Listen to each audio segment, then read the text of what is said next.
Gracias, hermanos, así en pie. Nuevamente oramos a Dios. Te agradezco, Padre, la oportunidad que me das en particular de estar en este púlpito y predicar tu palabra. Te pido, Señor, que tu iglesia sea edificada. Que tu iglesia, Padre, salga en este día con suma alegría de haber escuchado palabra tuya, Señor. No palabra mía, yo solamente te pido ser ese instrumento para edificar a la iglesia. En el nombre de Jesús, amén. Pueden tomar sus lugares, hermanos.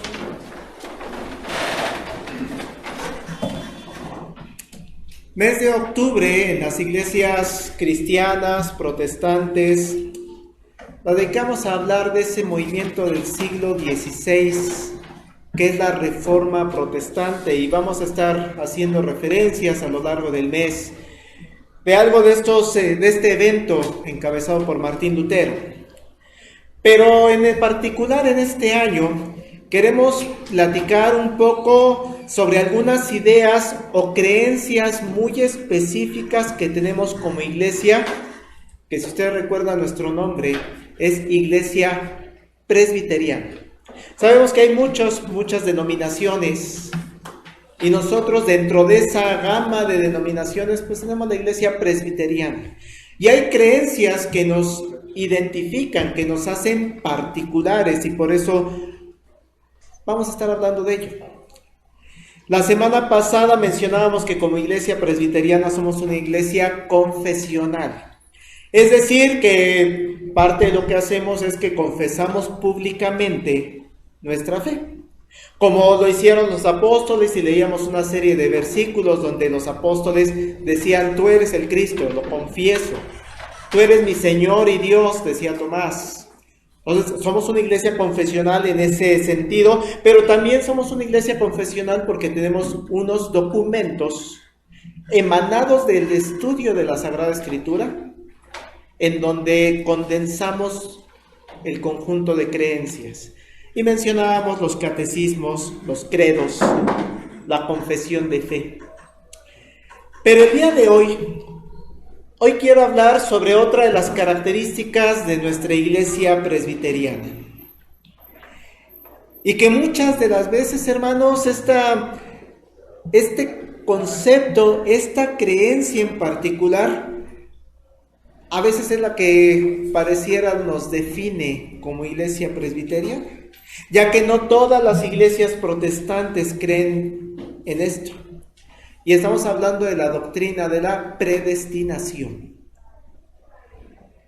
Veremos, Dios mediante, en unos minutos, que no es el centro de nuestra doctrina, la predestinación. Sí somos muy famosos porque creemos en la predestinación, pero no es el centro. El centro más bien queda en la soberanía de Dios. Y entendiendo la soberanía de Dios y creyéndola, la predestinación sale solita. Sin embargo, sí es muy conocida que la iglesia presbiteriana creemos en esta definición de predestinación. Y para ello quiero irme a uno de los símbolos doctrinales, a uno de estos elementos confesionales, que es la confesión de fe de Westminster, y que se está estudiando a las 10 de la mañana con nuestro hermano Marco, nuestra hermana Elsie. Fíjense, este libro, en su capítulo 3, ese capítulo se llama Del Decreto Eterno de Dios. Y voy a leer unas partes textuales, considerando que es un documento que se escribió en el siglo XVII, o sea, ya tiene algunos años, y entonces el lenguaje tal vez no es tan familiar o popular para la época actual. Sin embargo, creo que sí se alcanza a distinguir qué es esto de la predestinación. Dice la confesión de fe: por el decreto de Dios, para la manifestación de su propia gloria, algunos hombres y ángeles son predestinados a vida eterna, y otros preordenados a muerte eterna. Estos hombres y ángeles, así predestinados y preordenados, están designados particular e inalterablemente, y su número es tan cierto y definido que ni se puede aumentar ni se puede disminuir. a aquellos que Dios ha predestinado para vida, desde antes que fuesen puestos los fundamentos del mundo, conforme a su eterno e inmutable propósito y al consejo y beneplácito secreto de su propia voluntad, los ha escogido en Cristo para la gloria eterna. Dios los ha predestinado por su libre gracia y puro amor, sin previsión de su fe o buenas obras, de su perseverancia en ellas o de cualquier otra cosa en la criatura como condiciones o causa que la muevan a predestinar.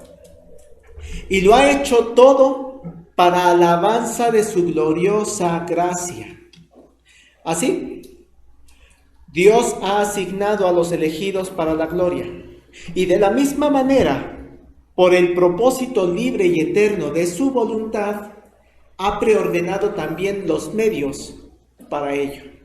Si se fijan, es un párrafo bastante largo, pero creo que es claro para decir, ya pasándolo a un contexto más actual, la predestinación es Dios eligió personas para salvarlas desde antes de la fundación del mundo. Y las eligió porque es para su gloria y porque Él es el soberano. Dios elige. Y eso es algo que debemos ir teniendo presente. La que sí considero, hermanos, esta elección está totalmente relacionada con la que en lo personal considero sí es una doctrina central para la iglesia presbiteriana. No es la predestinación propiamente, como lo he mencionado, sino esta definición parte de la soberanía de Dios. Todo nuestro sistema de creencias, todos nuestros libros confesionales, los credos, las confesiones, la institución de la religión cristiana de Calvino, todo eso parte de la soberanía de Dios. ¿Y qué es eso, hermanos? No es otra cosa más que creer, y no nada más creer, aceptar que Dios es Rey, que Dios es el soberano. Es aceptar que Dios es el dueño de todo lo que existe. Y eso no es invento del ser humano. Eso lo establece la Sagrada Escritura. Él es el dueño de todo lo que existe. Y por ese motivo, porque Él es el dueño, Él puede elegir. Él puede elegir cuantas personas quiera o cualquier cosa que Él quiera. Él es el Rey. Y eso es importante, hermanos, porque debemos tener muy presente que la Sagrada Escritura nos explica y nos muestra en múltiples ocasiones cómo ese Dios soberano es un Dios que elige. A lo largo de la historia de la humanidad y a lo largo de la historia del escrito bíblico, vamos a ver que Dios elige personas o elige grupos. ¿Por qué? Pues porque Él es el soberano, porque Él puede elegir. Lo hace de acuerdo a su soberana voluntad y sin absolutamente ninguna necesidad de consultar a nadie y a nada. Vamos a ver algunos ejemplos. ¿En verdad Dios elige? Sí, hermanos. Génesis 12. Son varios pasajes, entonces si los tienen por ahí a la mano, daremos algunos segunditos para que los busquen, esa habilidad en la búsqueda de la Biblia. Génesis 12, hermanos, versículos 1 y 2.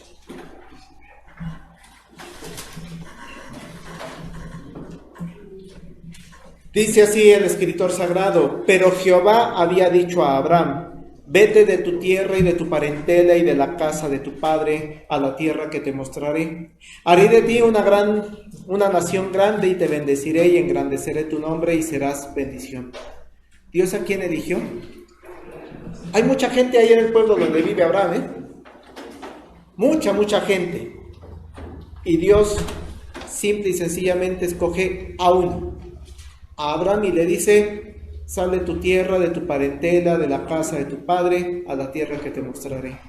Haré de ti Pero si hay más personas, sí, pero Dios dice, haré de ti, Abraham, una gran nación, te bendeciré y engrandeceré tu nombre. Hay más personas, pero Dios elige a uno. Y no elige a Abraham, hermanos, porque Abraham tuviera algo especial, porque él haya hecho algo diferente, algo especial, hermanos. Es más, resulta muy interesante la descripción que nos da Josué sobre Abraham.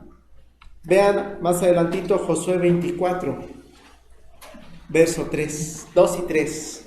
Josué 24, versículos 2 y 3.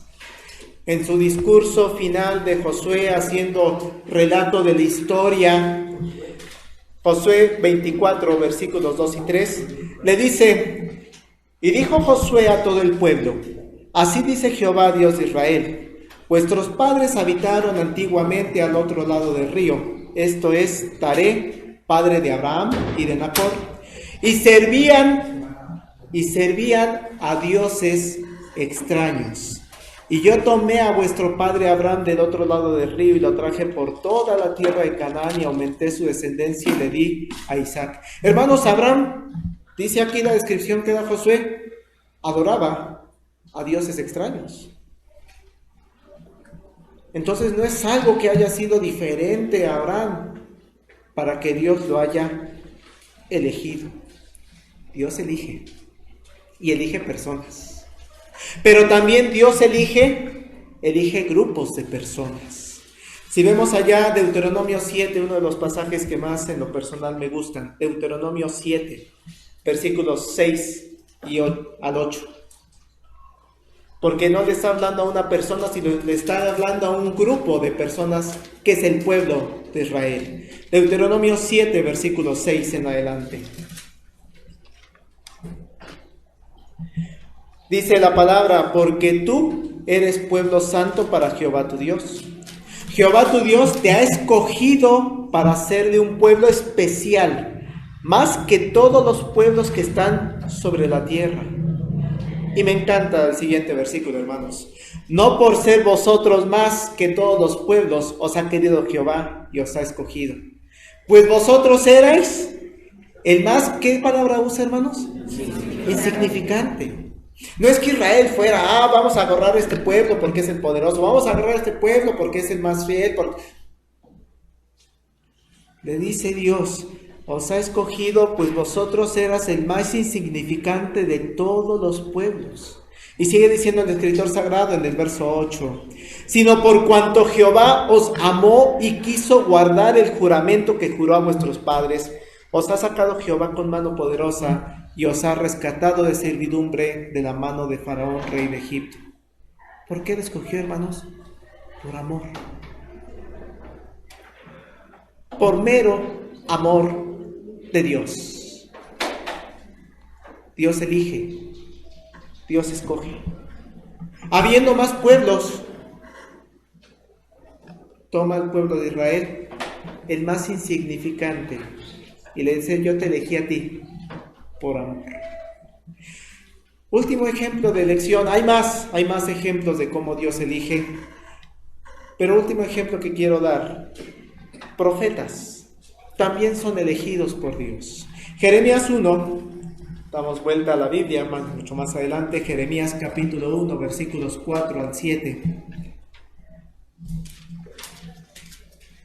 El profeta Jeremías se encuentra con Jesús, con Jesús Dios, y le dice Dios, versículos 4: vino pues palabra de Jehová a mí diciendo: antes que te formase en el vientre te conocí, y antes que naciese te santifiqué, te di por profeta a las naciones.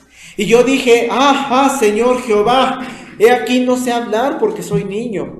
Y me dijo Jehová: no digas soy un niño, porque a todo lo que te envíe tú irás, y dirás todo lo que te mande. Antes que nacieses, hermano, antes ya lo escogió Dios para una misión. Habiendo tantos niños que van naciendo a lo largo de la historia, Dios eligió a Jeremías. Y es hermoso que le dice: antes que nacieses te santifiqué, antes que te formase en el vientre te conocí. Hay más ejemplos, hermanos, que nos muestran parte de lo que Dios hace es elegir. Sin leer los pasajes bíblicos, Dios eligió entre Caín y Abel, ¿no? La ofrenda. Escogió la de Abel. Con respecto a las primogenituras, Jacob, Esaú, Dios escogió a Jacob. E incluso, hermanos, es muy significativo el caso del apóstol Pablo en el Nuevo Testamento. Porque los que conocemos la historia del apóstol Pablo, y le hemos mencionado aquí desde el púlpito, sabemos que en sus años de juventud, este Pablo era un brutal perseguidor de la iglesia de Cristo. Pero después se encuentra con Jesús directamente y Jesús lo llama. Y una vez convertido en el gran defensor del cristianismo, es impresionante cómo Pablo descubre ese llamamiento. Vean, por favor, Gálatas 1. La carta de Pablo a los Gálatas, capítulo 1, versículos 15 en adelante. Pablo se da cuenta que él había sido elegido por Dios, a pesar que había sido un perseguidor de la iglesia. Gálatas 1, versículo 15. Dice la palabra: pero cuando agradó a Dios, que me apartó desde el vientre de mi madre y me llamó por su gracia, revelar a su Hijo en mí, para que yo le predicase entre los gentiles, no consulté enseguida con carne y sangre, ni subí a Jerusalén a los que eran apóstoles antes que yo, sino que fui a Arabia y volví de nuevo a Damasco. Hermanos, vean cómo Pablo, seguramente en la época en la que él era perseguidor, no se daba cuenta de que él era un elegido por Dios. Es a raíz de ese encuentro con Jesucristo, ese análisis de la Sagrada Escritura, que dice: agradó a Dios que me apartó desde el vientre de mi madre y me llamó por su gracia. Dios, hermanos, Dios elige. No nos debe resultar entonces extraño el pensar en que Dios ha elegido a un grupo de personas, porque a lo largo de la historia podemos ver que Dios va eligiendo. Elige a las personas y la predestinación entonces no nos debe resultar tan extraño ese concepto, porque Dios elige personas para salvación antes de la fundación del mundo. Pasajes muy claros, hermanos. También en la lista de pasajes que sustentan la predestinación es larga. Solamente vamos a revisar un par. Hechos 13. Hechos 13, versículo 48. Hechos 13, versículo 48.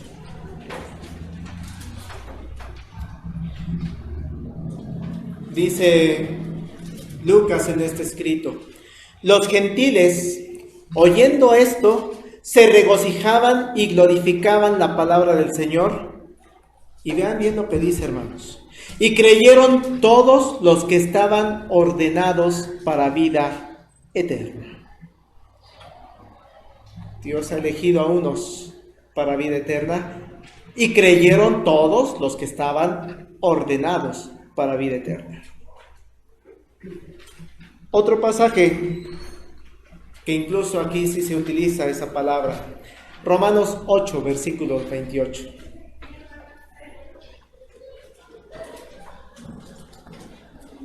Romanos 8, versículo 28. Pasaje que es conocido por varios de nosotros y que usa la palabra predestinación en algún momento.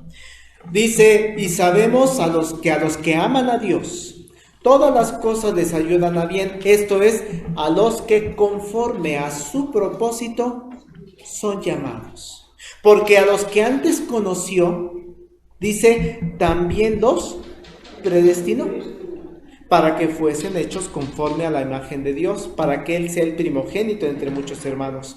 Y sigue diciendo el escritor Pablo, y a los que predestinó, a estos también llamó. Y a los que llamó, a estos justificó, y a los que justificó, glorificó. La predestinación, hermanos, es clara, que Dios ha elegido. Último pasaje, hermanos, con esta claridad de nuestro Dios en su escritura. Efesios 1. Este es un pasaje un poquito más largo. Efesios 1, versículos 3 en adelante. Dice el apóstol Pablo a los Efesios: bendito sea el Dios y Padre de nuestro Señor Jesucristo, que nos bendijo con toda bendición espiritual en los lugares celestiales en Cristo, según nos escogió en Él antes de la fundación del mundo, para que fuésemos santos y sin mancha delante de Él, en amor, habiéndonos predestinado para ser adoptados hijos suyos por medio de Jesucristo, según el puro afecto de su voluntad, para alabanza de la gloria de su gracia, con la cual nos hizo aceptos en el amado, y en quien tenemos redención por su sangre, el perdón de pecados, según la riqueza de su gracia, que hizo sobreabundar para con nosotros en toda sabiduría e inteligencia. Es claro, hermanos, Dios nos escogió en Él antes de la fundación del mundo. ¿Para qué? Dice el apóstol, para que seamos santos y sin mancha delante de Él. Así, hermanos, en este contexto, si usted, hermano, está el día de hoy aquí, sentado en este templo presbiteriano de Allende 139, hay mucha probabilidad de que sea porque usted ha sido elegido por Dios.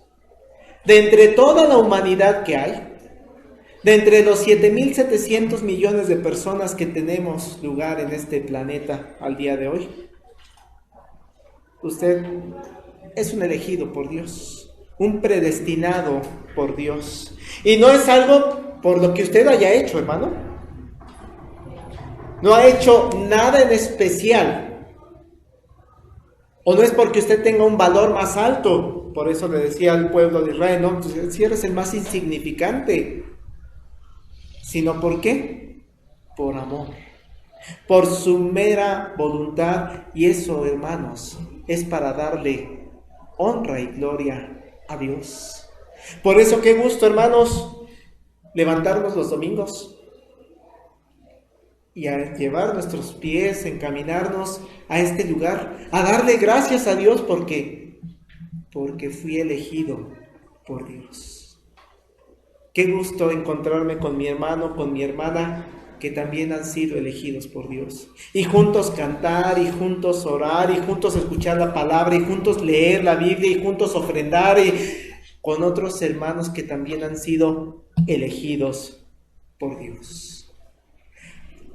Pero paso a otro detalle, hermanos. Porque yo sé que muchas veces esto no es algo fácil de entender, porque nos cuesta trabajo entender y aceptar lo que es la soberanía de Dios.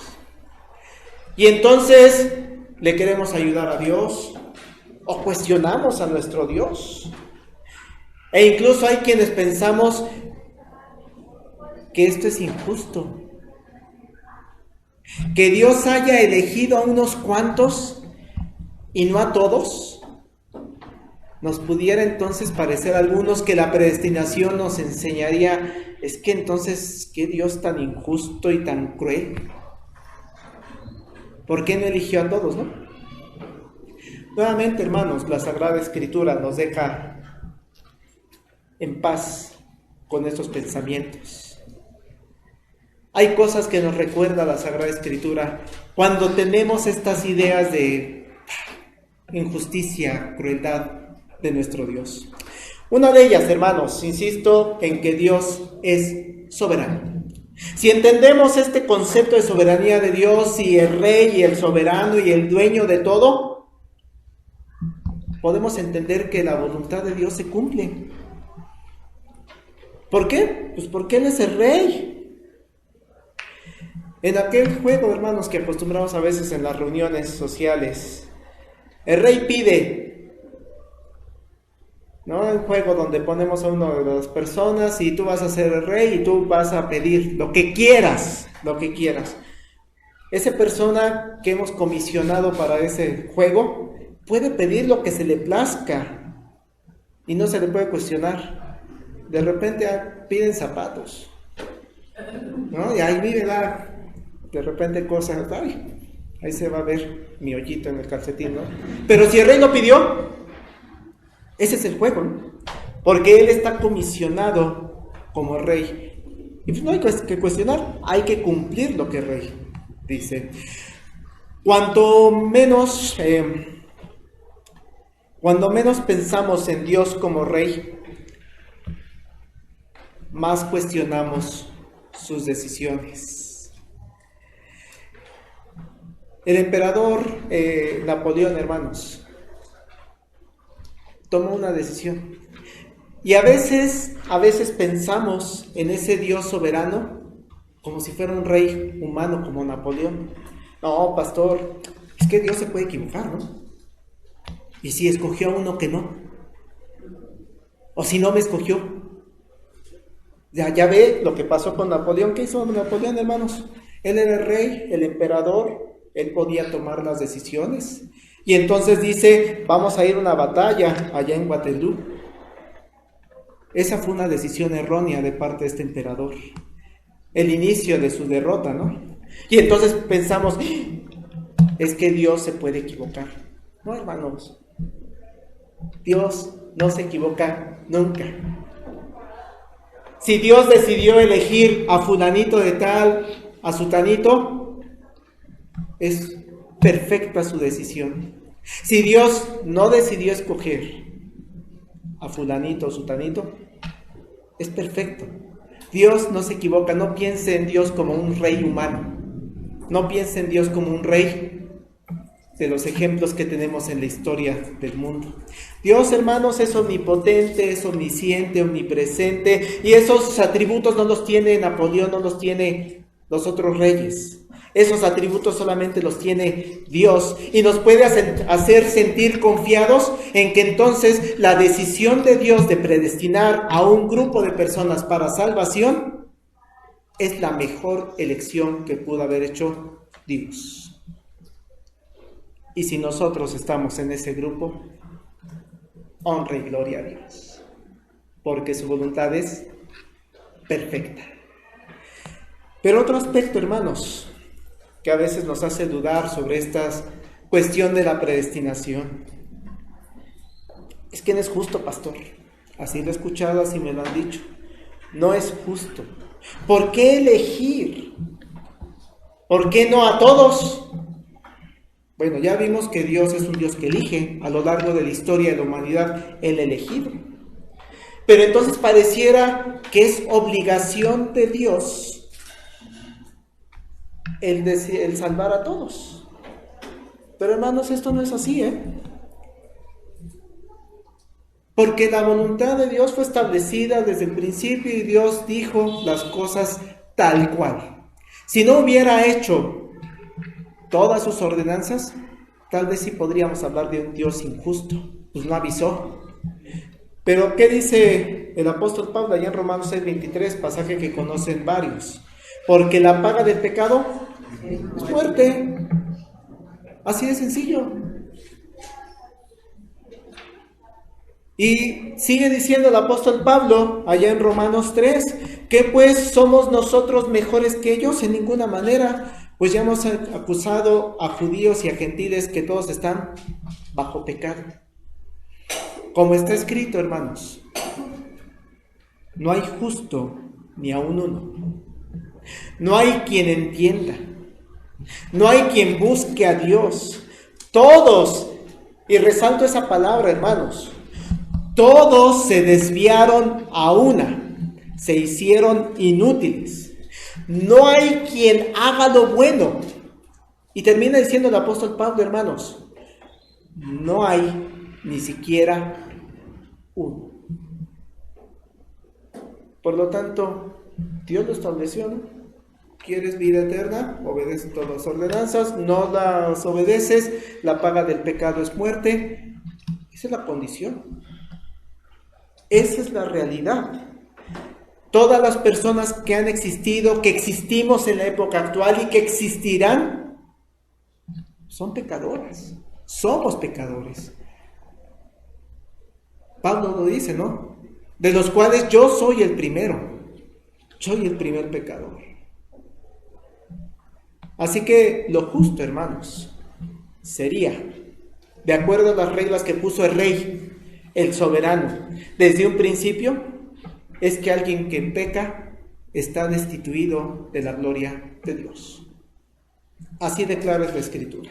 Pero hermanos, la predestinación es una de las muestras más grandes del amor que Dios puede tener por la humanidad. Porque sin tener ninguna necesidad ni obligación, o sea, ahí está la condena. Él ya dijo lo que va a pasar y Él no tiene ninguna obligación de hacer alguna otra actividad. Pero el amor de Dios en la predestinación es que elige a algunas personas.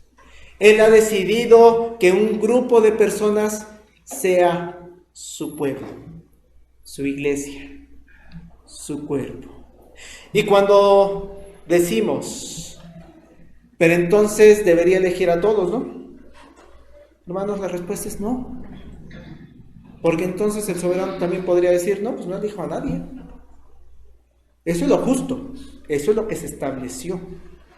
No tengo la obligación de salvar a nadie. Es como cuando una persona millonaria decide ayudar a un centro social, cualquiera, a un centro en específico. Y entonces nos enteramos, tal millonario decidió donar $100 millones a ese centro social. Qué injusto. ¿Por qué no le donó a todos los centros sociales del mundo? Pues no, pues yo soy el que tengo el dinero, yo soy el dueño y yo decidí, por mero amor, dárselo a ese centro social. Injusto, ¿no? Pues entonces no le doy a nadie, ¿no? O sea, esa sería la respuesta. No tengo yo la obligación de darle al centro social, a ninguno. Por puro amor, decidí dárselo a ese. Por puro amor. Así que, ¿qué pues diremos? Y vean bien lo que dice el apóstol Pablo, hermanos, en Romanos 9. ¿Qué pues diremos? ¿Que hay injusticias en Dios? Y el apóstol Pablo es muy enfático. En ninguna manera. No podemos decir que Dios es injusto. Y lo dice claramente Pablo, en ninguna manera. Y sigue diciendo Pablo, ahí en Romanos 9. Pues a Moisés dice, tendré misericordia del que yo tenga misericordia y me compadeceré del que yo me compadezca. No me acuses de injusto, porque yo soy el rey, el soberano.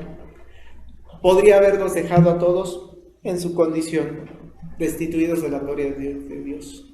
Pero tendré misericordia de quien yo quiera tener misericordia. ¿Llamaremos a Dios injusto? De ninguna manera. Así, hermanos, la predestinación nos hace valorar aún más el amor de Dios, porque decidió tener misericordia de usted, de mí. La predestinación, creer en ese grupo elegido por Dios, nos permite entender y tener más presente el amor de Dios hacia mí. Yo, hermano, yo estaba condenado a la muerte eterna y Dios no tenía ninguna obligación de salvarme. Yo estaba condenado a la separación eterna de Dios. Y mientras siga yo pecando, seguiré alejado de Él. Pero Dios, desde antes de la fundación del mundo, dijo: Marcos Reyes, fulanito, sutanita, son elegidos para salvación. No por algo que yo hiciera o fuera a hacer, no porque Dios supiera que este sí va a creer, no. Dios es de Dios es de quien parte toda la decisión. Por puro amor Dios me dijo: Marcos Reyes ha sido elegido para ser salvado. Y eso, hermanos, es para salir gozosos el día de hoy. Porque hoy nos encontramos rodeados y nos encontramos aquí presentes personas que fuimos elegidas por Dios. Gloria y honra a nuestro Dios. Pero no quiero dejar de mencionar, hermanos, una última instancia. Porque yo sé que la hermana Ruth les leyó el título del mensaje y no cuadra con lo que estoy hablando, ¿no? ¿Cómo se llamaba el título, hermana? ¿Lo tienes por ahí a la mano? Iglesia presbiteriana, una iglesia que evangeliza. Mi hermano no dijo ahí que de predestinación, ahí dice iglesia presbiteriana, una iglesia que evangeliza. ¿Qué tiene que ver todo esto que nos ha platicado de la predestinación con respecto a una iglesia que evangeliza? Es que, hermanos, en varias ocasiones al hablar de la predestinación, hablar de que Dios ha elegido a personas que han de ser salvas, y que dice nuestra confesión de fe, Dios mismo dispondrá de todo lo necesario para que esa persona reciba el mensaje de salvación, pues entonces me he encontrado con la idea en varias personas de que, pues entonces, ¿para qué evangelizar, no? Pues si ya están elegidos, pues ¿para qué evangelizo? Pudiera resultar, hermanos, algunos de nosotros lógico, porque resulta que si alguien de nosotros ha sido elegido, Dios tiene el poder, porque es el soberano, es el dueño de todo. Dios es el omnipotente, y entonces dice que Dios hasta podría hacer que las piedras hablen para que yo reciba el mensaje de salvación. Si Él ha dicho que vas a ser salvo, hasta esas piedras te pueden hacer llegar el mensaje de salvación. Entonces, ¿para qué evangelizar si Dios tiene ese poder? Hermanos, quisiera mostrar otro camino que usa Dios para hacer llegar el mensaje de salvación a sus elegidos.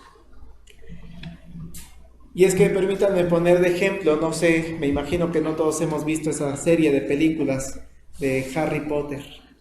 Pero bueno, dentro de una de las escenas en las tantas películas que hay una escena en donde el personaje, este maguito, se encuentra en una orilla del lago. Mientras del otro lado ve que dos personajes están siendo atacados, están en peligro, están atacados por unos monstruitos por ahí. Y entonces Harry, que está de este lado, él sabe que alguien va a llegar a salvarlos. Alguien les va a lanzar un encantamiento a los monstruitos y los va a salvar. Y entonces está ahí el Harry escondido de su lado del lago. Y dice, espera, con su amiga, espera, ahorita va a salir. Ahorita sale. Va a salir de por aquí. Ahorita los van a salvar. Te aseguro que los van a salvar. Yo lo vi, hasta que en algún momento le cae el 20 a este personaje, Harry Potter. Soy yo. Soy yo el que tengo que salir y lanzar el hechizo. Se dio cuenta de que él era el instrumento para salvar a los dos personajes del otro lado. Sí es cierto, hermanos, Dios puede usar a cualquier persona para llevar el mensaje de salvación. Sí, pues Dios lo va a llevar a mi hermano, a mi compañero de trabajo, Dios le va a llevar el mensaje de salvación. Sí, ahorita alguien se lo va a llevar. Sí, hasta que el día se dé cuenta, hermano.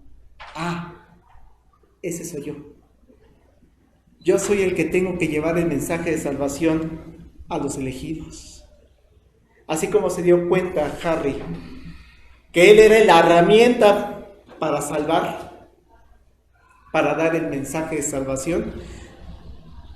Hermano, usted puede ser el llamado, el escogido por Dios, el instrumento o esa piedra para llevar el mensaje. Puede ser, hermano, que lleve el mensaje de manera verbal y agarre el camino de Romanos y todos los apoyos que tenemos bíblicamente. Pero lo importante es que usted, hermano, esté dispuesto a buscar por el mundo a los elegidos de Dios, a mostrarle al mundo que Dios es amor. ¿Por qué evangelizar si las personas ya están predestinadas?